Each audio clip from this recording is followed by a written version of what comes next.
Allora, non facilissima da trovare, la tomba dei giganti di Coronna, sempre a Polilattino. Allora, abside, la stele spezzata, ma molto bella.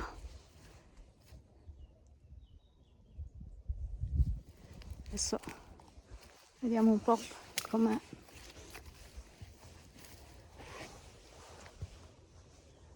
Questa è la parte superiore, c'è solamente una, aiuto.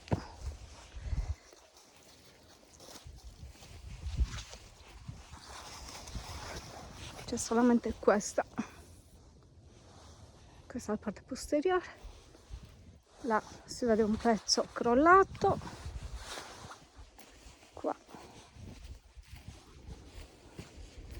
ugualmente un pezzo crollato, e la parte posteriore della tomba è là in fondo, quindi è molto grande, è un vano funerario importante.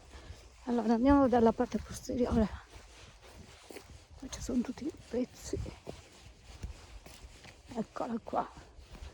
Questa è la parte posteriore della tomba e qua abbiamo tutto il vano funerario che purtroppo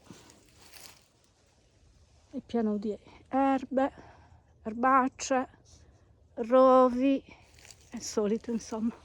Peccato perché è bellissima.